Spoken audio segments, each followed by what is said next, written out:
তো নমস্কার বন্ধুরা, আপনারা কেমন আছেন? আশা করছি ভালো আছেন।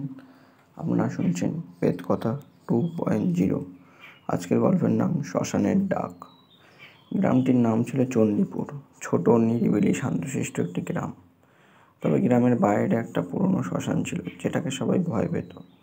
বলা হতো রাত 12টার পর সেই শ্মশানে ডাক আসে। কেউ যদি সেই ডাকে সাড়া দেয়, সে আর ফিরে আসে না। রাহুল শহর থেকে গ্রামে এসেছিল ছুটি কাটাতে। তার দাদু ছিলেন গ্রামের পুরোহিত। রাহুল আধুনিক, মনস্ক এবং কুসংস্কারে বিশ্বাস করত না। একদিন রাতে বন্ধুরা মিলে গল্প করতে করতে সেই ডাকের কথা উঠে এলো।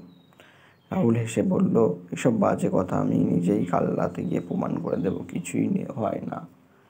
সবাই অবাক, কেউ মানা করলো, কেউ ভয় দেখালো, কিন্তু রাহুল স্থির সিদ্ধান্ত নিল। পরদিন রাত ঠিক 12টায় সে একাই গেল শ্মশানের দিকে। অন্ধকার, ঝোপঝাড়ে ঢাকা রাস্তা, ঠান্ডা বাতাস, সব কিছুই যেন থমকে ছিল। 12টা বাজতেই কানে ভেসে এলো ফিসফিসে আওয়াজ, রাহুল, রাহুল। সে থেমে গেল। গলায় স্পষ্টভাবে তার নাম ধরে ডাকছে।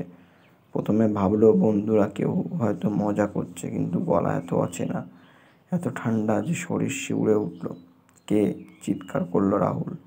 কোনো জবাব নেই। হঠাৎ ঝোপের মধ্যে থেকে বেরিয়ে এলো একখানা ছায়ামূর্তি।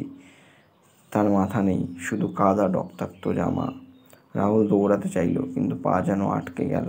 ছায়াটি এগিয়ে এলো, ফিসফিসিয়ে বলল, যারা ডাকে সাড়া দেয় তারা আর ফিরতে পারে না। পরদিন সকালে গ্রামের লোকজন শ্মশানের পাশে রাহুলের মোবাইল আর ছেঁড়া জামা খুঁজে পায়, কিন্তু রাহুলের কোনো হদিশ পাওয়া যায় না। আজও চণ্ডীপুরের শ্মশানে থেকে রাত্রি 12টার সময় ডাক ভেসে আসে, রাহুল।